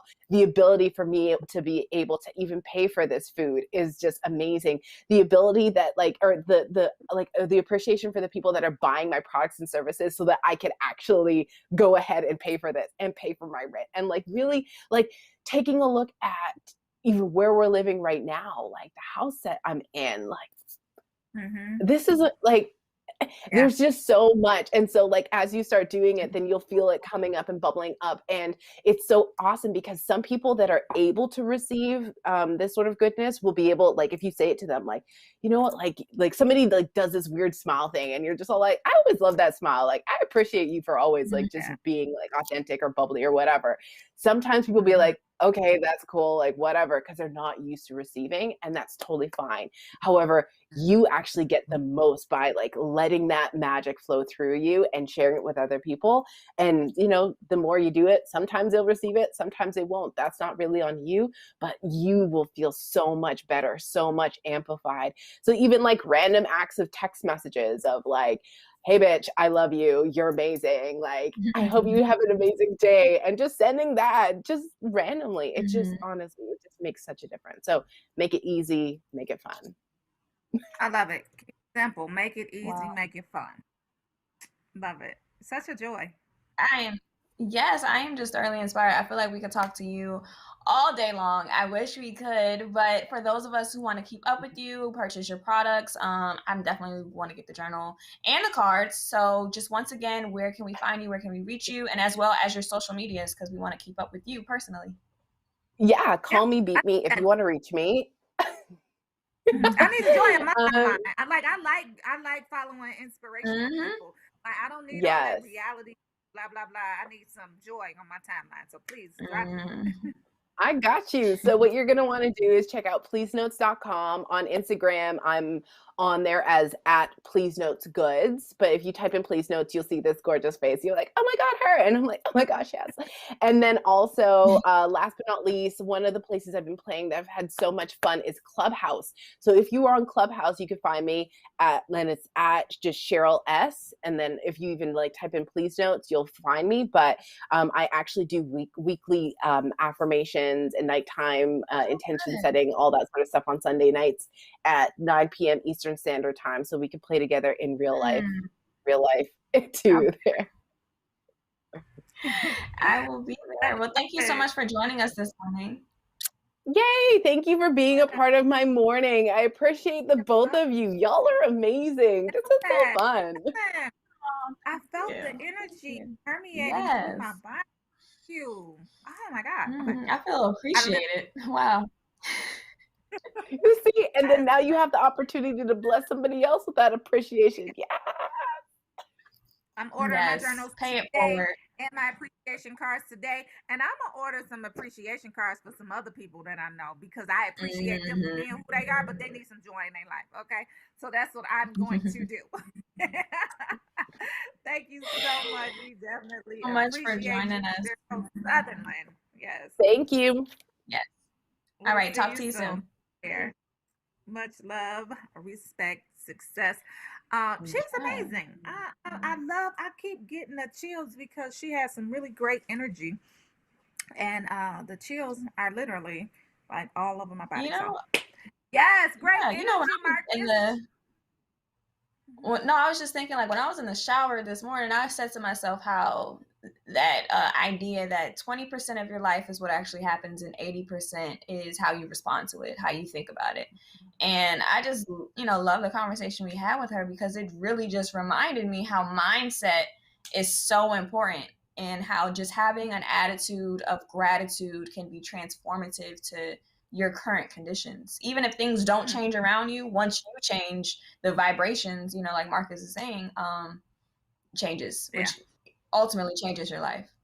Really great. Yeah, you definitely have to decide how you're going to react to things. And if you just decide that it's not going to affect you like that, just don't let it affect you like that.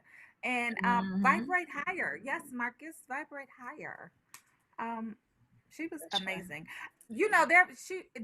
She reminded me of in India Ari song, "It's the Little Things," and it really is the little things.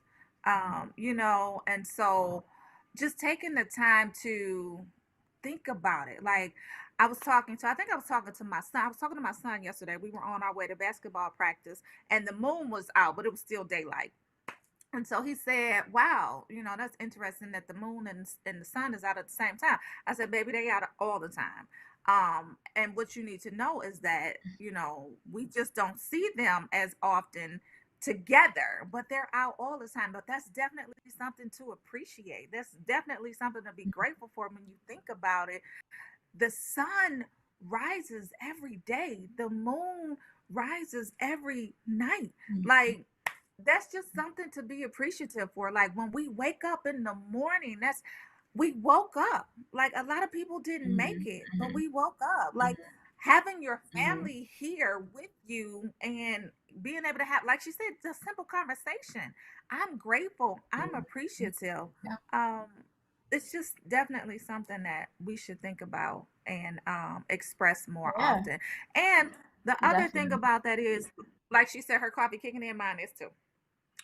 But the other thing about that is you have to really pay attention to what you're feeding yourself, feeding your brain, right? Because both mentally and physically, because if you're not eating the right foods, your whole energy or it could just be off. But you also have to feed your brain. What are you feeding your brain on a daily basis? And if it's that, I don't even know what they call it. Do they call it trap music? I don't know, whatever. But even with the music that you're putting in your brain, like I wake up to gospel music.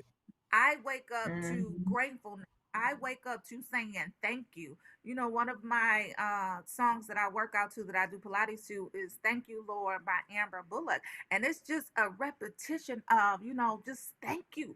Because I don't want to cry, y'all, but I'm just saying it could have been me out there with no job, no car, no food. Like just got to take a minute to just, y'all. I'm sorry, I'm tearing up. No, that is beautiful, but I feel the exact same way. And I think that one thing I had to do as I dealt with like a really strong cycle of anxiety, that I've been in therapy since March of last year, so it's almost been a full year since I started therapy. And working through therapy with so much childhood trauma of things that we don't realize that we go through. And then even in our present moment, because we have such a big, I call it the fight or flight response within ourselves, sometimes we forget that right now in this current moment, we are not in any immediate danger. And when I think about things that I'm either stressing over or a disappointment or a letdown, I think that when I realize that whatever is for me will be for me, and whatever is not for me is just another door, an even better door that's going to lead me down an even greater path. But I think when we focus on being present and we focus on being grateful, we realize that everything that we ever need is already within us and within our higher source. We call that God.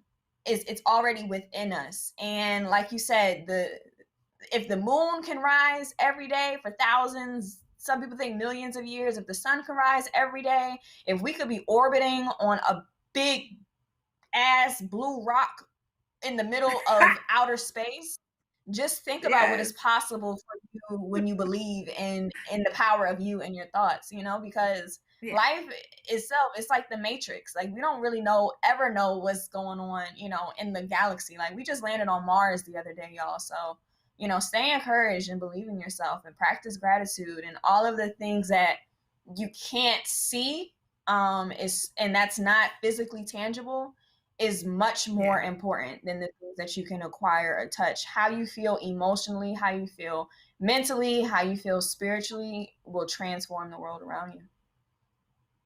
Yeah, I wanted to talk to her a little bit more. She was talking about intentionality as well. And so I wanted to talk to her just a little bit more about intentionality, about manifesting. We couldn't keep her the whole time, but she was definitely inspiring. So, and like she said, keep it simple. Keep it simple, y'all. Keep it simple, make it easy. I loved her for that. Yeah. I loved her for that. Smile. Yes. And it also made me recall, and then we can get off of this and get back into some whatever. But it also made me recall when the boys were little, when I'm thinking about being intentional, they would complain. And my response to their complaining was, name 3 things that you're grateful for right now. And I would do it on the spot all the time. I'm gonna go back to that because now that they teenagers, they they forget. They complaining again. And so anyway, I'm going to go back to that because a lot of the times when they be complaining, it'd be about dumb stuff, and I don't have tolerance for that. Temporary stuff. Dumb, temporary, something that they can fix. If you can solve it, solve it. Something they won't remember 5 years from now. Right. But be grateful. Like, name 3 things that you're grateful for right now. And I would be amazed because they were preteens when we used to do this all the time. And they would always say God, food, house. Yes, the little things. Yes, the little things. So anyway. Yeah. Yes. Your Kathleen is chiming in. She says your attitude determines your altitude. Gratitude feeds it all. Amen. Namaste. I feel like saying namaste. Anyway. Also they say exercise lifts their spirits and state of mind. I love that too. Yeah, exercising is important. Get your blood flow going. It is cheaper than therapy, but there are some great resources out there for affordable therapy. So you just gotta find out about them. I use BetterHelp. That's a good one. I'm trying to get sponsored by BetterHelp, matter of fact. So next time I talk about BetterHelp, we'll really be able to dive into it. But there are some affordable options down there. And the last thing on this is journaling is very cathartic, people. And I didn't realize it. I would do it, but it wasn't in an organized manner. Like, I like to tighten mine up because my thoughts be coming quick. I be like,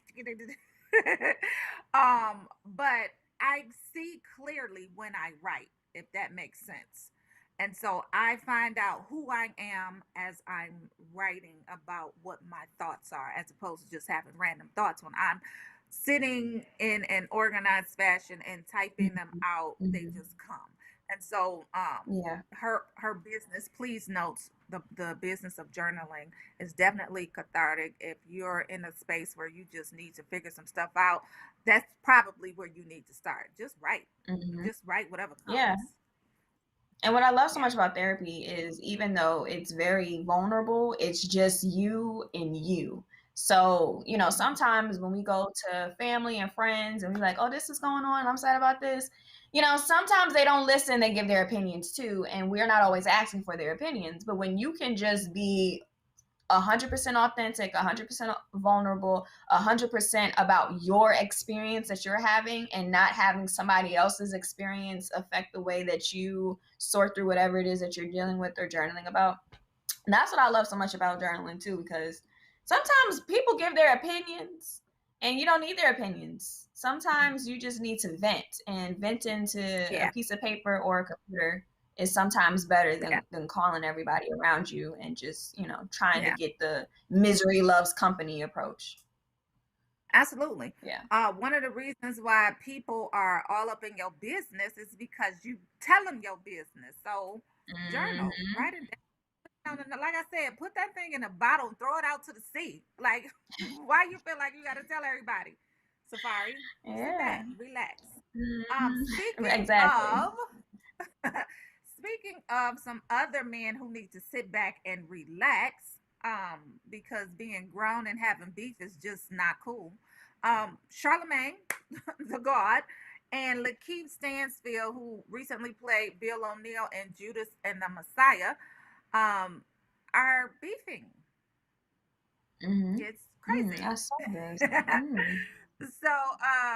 So the ongoing tension between the two is not cooling off. The actor had a few choice words for Charlemagne after he insulted his acting in the movie, and by implying that he was a Judas in real life. He said he played the role too well. He said he might have been playing that role a little too well. So, of course, Charlemagne is one who does not hold his tongue. He spoke on the issue on their radio show. He said this is yet another example of Lakeith being able to dish it, but he can't take it because he made comments about the Breakfast Club and other Black outlets being anti-Black, being negative, reinforcing negative stereotypes of Black people. That was back in 2019, but we are in 2021. Okay. Explained Charlemagne the guy. He said, I gave him Donkey of the Day for that and pointed out all the time that he's gone on these white people's platforms and reinforced negative stereotypes of Black people himself. I left it alone after that. Lakeith did a whole reply video. He did a diss song. I'm sorry. He did a diss song. He put it in my face on the cover of the song, and he had me with the Sambo lips. I didn't respond to any of that, but I gave him a little jab during the interview with Daniel. I owed him that, and that was light. Okay, so y'all, I'm gonna need both of y'all to go practice some gratitude because y'all both old and mature. You're supposed to be mature. Yeah. So this is what Lakeith had to say about the issue. So basically, do we have a video? Charlemagne, is the video ready? Let's just go to the video, and I'll come back. Is it ready? Because I have a piece of advice for Lakeith, and it's simple.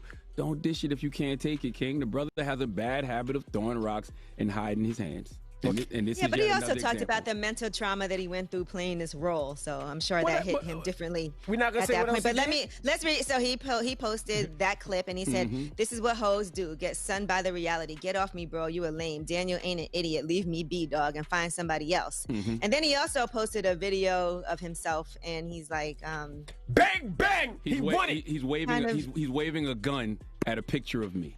Call it what it is. He's waving a gun at a picture of me. But once again, this is yet another example of Lakeith being able to dish it, but he can't take it. Because he's made comments about the Breakfast Club and other Black outlets being anti-Black, being negative, reinforcing negative stereotypes of Black people. That was back in 2019. I gave him Donkey of the Day for that and pointed out all the times he's gone on these white people's platforms and reinforced negative stereotypes of Black people himself. I left it alone after that. Lakeith did a whole reply video. He did a diss song. He put my face on the cover of the song and had me with the Sambo lips. Yep. I didn't respond to any of that, but I gave him a little jab during the interview with Daniel. Bang! That's all I'm going to say is bang, bang. I owed him that, and that was light. I owed him that. But what Lakeith does, he gets online and he plays the victim. He makes it seem like I'm always coming at him. But he does that all the time. When he made comments about Kamala's hair last year and got backlash, he got online and said he can say what he wants and nobody's going to force him into not saying what he wants. All good. But if you're going to have that energy of saying what you want, don't play victim when people say something back. That's all. I'm scared. Well, okay. I think that it's unfortunate that those who have these platforms, such as Lakeith, such as, Charlemagne, who from the outside looking in, I would think that they actually would have a lot to get along about because Charlemagne gets along with Daniel Kaluuya so well. However, they seem to have a beef that's been going on for a while now. It's not ceasing. I don't think that Lakeith waving a gun, whether real or not, at a poster or picture of Charlemagne is conducive to making amends, and they're not even a friendship, just being amicable with each other. I don't know. Do I think they both need to get help? Yes. Charlemagne is, he's changed in some ways, not fully. He's reforming, but not all the way there yet. But he talks about Black men and mental health, and he needs to advocate for Lakeith more so than tear him down. And Lakeith needs to get help too. And I can understand how you would need therapy after that role. Yes, and so here's what Lakeith had to say. So after Charlemagne basically suggested that he played his snitch part too well in the movie Judas and the Messiah, Lakeith came back and said, I never had an issue with Charlemagne. No, he said, I'm sorry. He said, wrong one. He said, hoes, Hoes. This is what hoes do. That's what Lakeith wrote on Twitter. He said, get signed by reality. Get off me, bro. You and Lane. Of course, Angela said that part. But the beef between them, it just stems from, I don't know. I think they're both grown men. I think they need to kiss and make up. I definitely think that they're both progressive. And they can uplift a generation like they're doing. Like Lakeith, he's in his own lane. Of course, you can see how him playing Bill O'Neill would have some type of traumatic effect on him because that was a heavy role to play. Charlemagne, get off of him. It's okay. Like, you don't owe anybody anything. Stop holding court. Stop keeping track of who's winning and who's not. Like, just make amends. Kiss and make up. Y'all grown. Y'all need some joy. Y'all need me to order y'all a gratitude journal? You need me to order you a clarification, a clarity journal? Like, get off of it, please. Kiss and make up. Y'all too grown. Y'all too out in the spotlight. Y'all too old to be. Lakeith, you waving a gun for what? Like, you're not about that life. Stop it, please. Kiss and make up publicly. Show the people, show the kids that this is the way to go. Okay. Love, peace, joy, gratitude. Namaste. Kathleen said the lead actor Daniel Kaluuya defended Lakeith based on the demands of the role. Yep. And then she said, I love Charlemagne, but I think his timing and overall spirit towards Lakeith was just wrong. The movie and Lakeith's acting was perfection and so necessary right now. Charlemagne just needs to let it breathe a little. Yes, like, okay, we all know that you are not afraid to say anything, but bringing up old beef and saying I owed him, like a grown person don't say I owed somebody. Stop keeping score. Move on. And Lakeith has been to the Breakfast Club, so I really don't know. He has been to the Breakfast Club. I don't know what it's. I don't know where it stems from. I don't know where it's going. It's just let it go. Put it in a bottle. Throw it in the ocean. Let's focus on reform. Right? Let's focus on that. Right. Let him have his moment. Let him shine. Don't do that. Stop. Okay. In other news, you guys, moving on to Eve. So Eve just keeps finding a way to reinvent herself. She is going to star in a new ABC pilot called Queens, and Queen is about EVE, right? So it's the hip hop drama that follows 4 estranged women in their 40s as they reunite in an effort to recapture fame and popularity as the Nasty Bees. Y'all know what Bees is. So they're 1990s girl group that made them music industry icons. Eve will play Brianna, also known as Professor Sex. Okay, Eve, who rapped about money, sex, and her glamorous life as a member of the Nasty Bees. She is now a proud wife and mother of 5, living in a not so glamorous life, but still in love with her family. However, a chance encounter for the group to reunite makes Brianna wonder if she still has what it took for her to reach the top like she did in her youth. I think it's apropos. I'm hoping that they can make it juicy and spicy and, make it to where it's like reality based. You remember how when Empire came out, they kind of mixed the reality with the fictional and they brought real life acts on and they were singing and they were dancing or whatever. I hope they can do something like that, make it interesting. It's on ABC. So it might be a little tame, you know, because it's ABC. Might not be as raunchy, but we'll see. Yeah. I'm looking forward. You know, everything can't be power. Everything can't be power and P-Valley. No. So it's probably going to be a little tame. We'll see. I'm going to watch it, Eve. I'm going to watch it. Shoot, if you could have a billionaire husband and still work and do a show, I'm all for it, girl. But yeah, so yeah, you have to do something. I think that's why these billionaires and millionaires' wives have charities that they're so dedicated to, because you don't want to just sit at home and shop. Like, that gets old and boring. So we will see. What y'all saying on Facebook? Okay. Who we talking about next, TJ? Are we going to Taraji? So y'all, did he say yes? I missed it. Are we going to Yep. Yes. Okay. Taraji.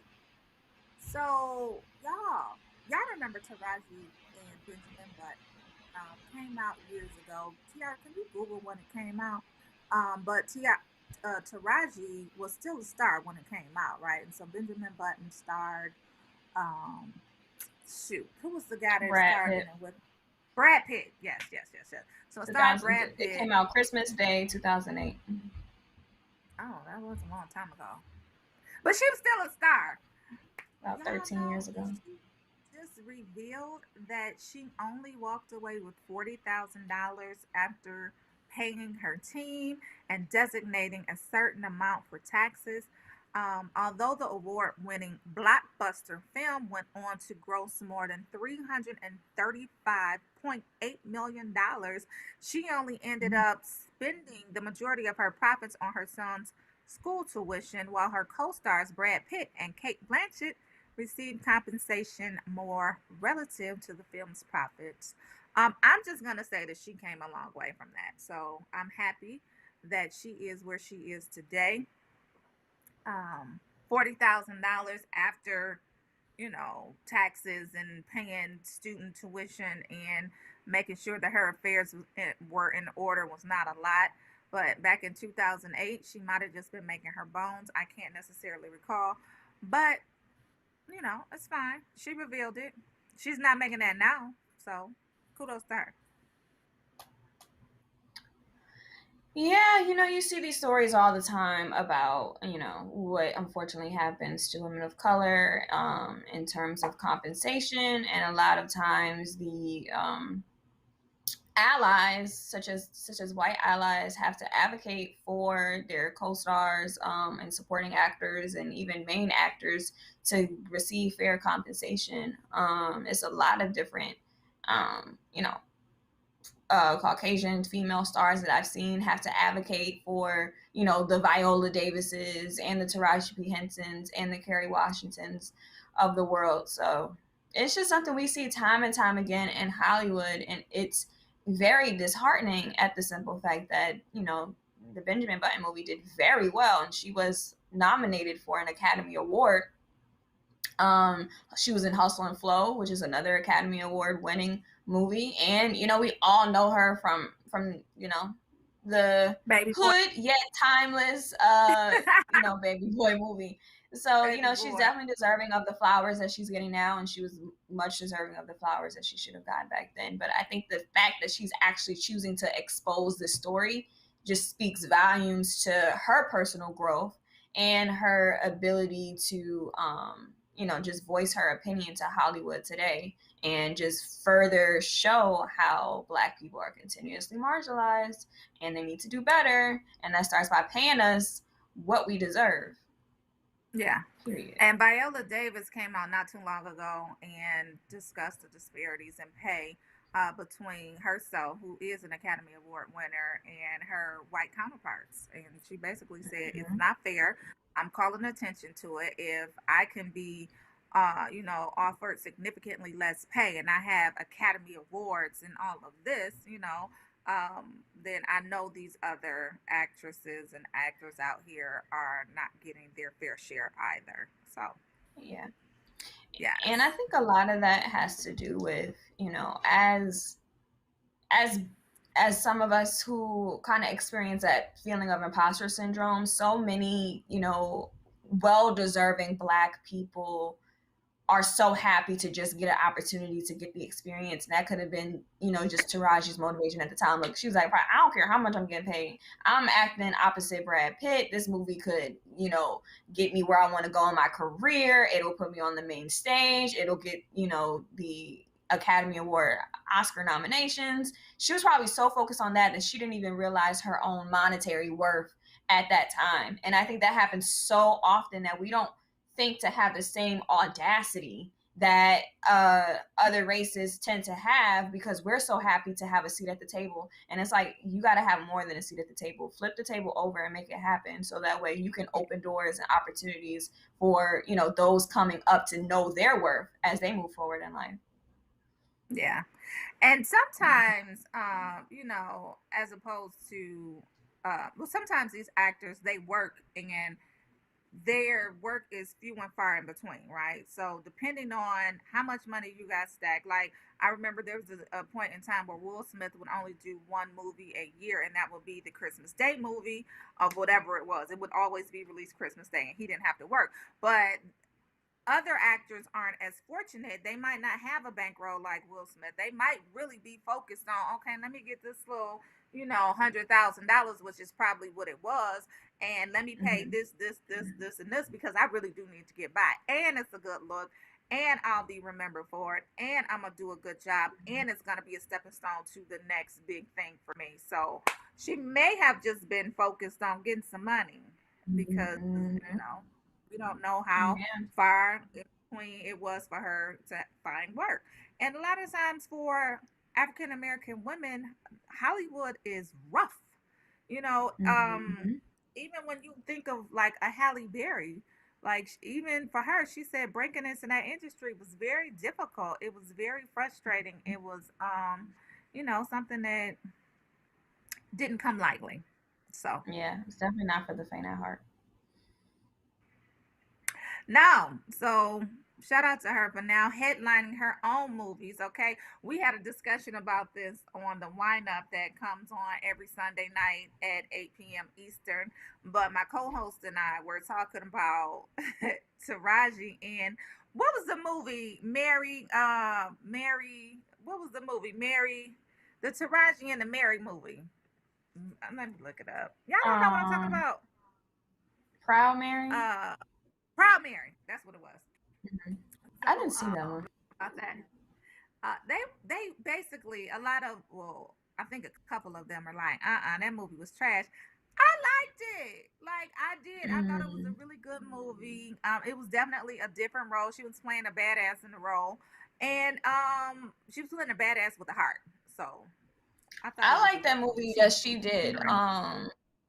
It was the Tyler Perry one. Yeah, I like that one. I went to the movie theater to see that, and I had just gone through a breakup. I loved it. Yeah, you was envisioning yourself as Taraji. Tiara, you weren't thinking about killing nobody, were you? No, okay. Never. But I did like that movie. The movie had definitely a twist to it. I didn't necessarily like the plot twist. I didn't like it, but I did like her acting in the movie. So, yes, acrimony, Kathleen. Yeah. So, Hawaii movie. Marcus says Hawaii's movie industry is coming, and I will be a part of it. Forever grateful. Okay, do tell, Marcus. Okay. Oahu, Kawasaki. Ohana means family, doesn't it? No one gets left behind. Or forgotten. Or forgotten. That's from Lilo and Stitch. Lilo and Stitch. I used to watch all those movies. I did. Ohana. The Rock is coming out with his TV show. Have you guys seen that? I think I'm going to be watching that. I'll tune in. I don't really do well with like sitcom-y stuff no more. I don't know what happened, but if it's not like a series where you have to watch every single episode and follow along, then it's hard. It doesn't hit the same for me like it used to. I do enjoy like Grownish and Blackish and all the other ish shows. But it's kind of hard for me to watch sitcoms now because they don't give the same Martin, Fresh Prince vibe I used to get. I don't know. When they were just on like one set and it was a real live audience in the background, I miss those days. Yeah. I'm definitely becoming more and more of a Tyler Perry fan. So and his shows, like I like to wait to watch them so that I can binge watch and watch back to back to back. So I'm currently watching The Oval, and that's salacious. The Oval is really good, y'all. If y'all haven't seen it, it is drama-ish. It is soap opera-y. But it's still good. Like, I love The Oval. And then of course, Ruthless. Have you been keeping up with Ruthless, Tiara? Do you watch Ruthless? Okay. That one is way out there too. Definitely some crazy stuff going on. I guess I just like different stuff. I don't like, run of the mill regular stuff. Anyway, I guess that's our sign that it's almost over. There is one breaking news story though that I just got an alert on my laptop. It says that Johnson & Johnson has met the requirements needed for emergency use at the authorization for a COVID vaccine, and this COVID vaccine only requires one shot as opposed to the other vaccinations by Pfizer and Moderna that require 2 shots. So this COVID one from Johnson & Johnson is 1 dose.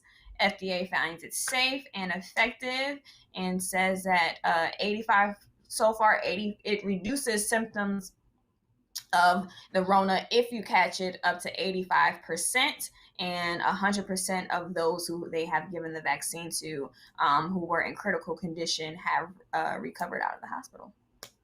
Interesting. I've heard good things about the Moderna shot.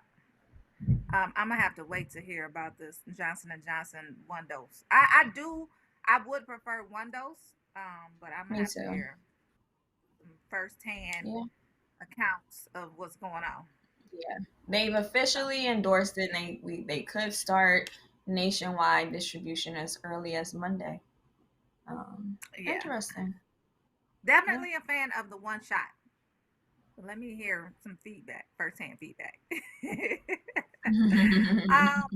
Y'all, thank y'all for tuning in to the Rolling Out AM Wake Up Call with your favorite hosts, Portia Monique and Tiara Berry. Today is Wednesday, hump day. It's hump day. And let's get into positive thoughts. Y'all, I will get into positive thoughts first. I'll go first. And mine is based off of Cheryl Sutherland that came on this morning.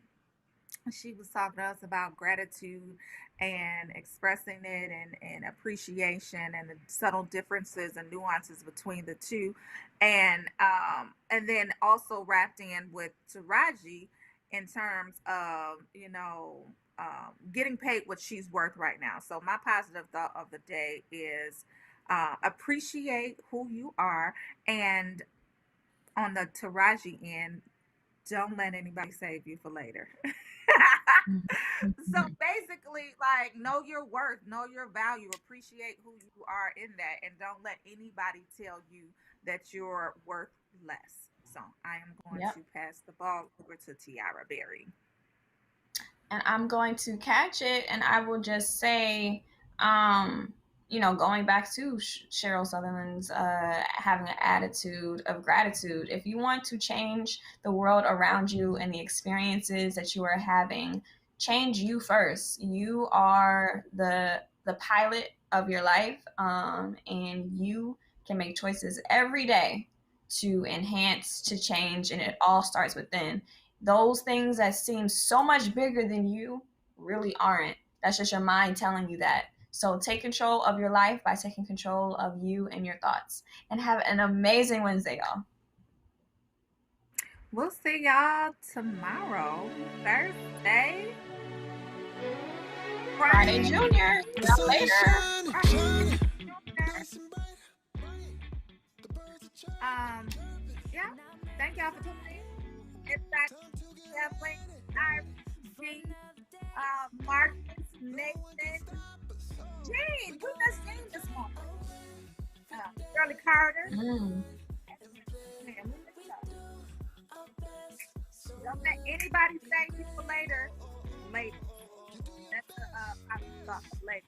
Don't let anyone say you for later. Those are words. No, you are. Appreciate. About what makes you happy. About fun and about time, y'all. About that happens every day. And how appreciative we should be about that, because God makes no mistakes. He's here every single day. That's all I'm saying. Yeah, you know the camera's on you. I had no clue. Okay. See, I'm just so present within myself that I didn't even notice everything going on around me. See, y'all, practice being present. Grace, practice being in your moment. Namaste. Think about grace and peace be upon you. Every time you want to complain, think about 3 things that you're grateful for: God, car, house, food, shoes, clothes, family, loved ones, friends, travel when we can, road trips, all of it. See y'all tomorrow.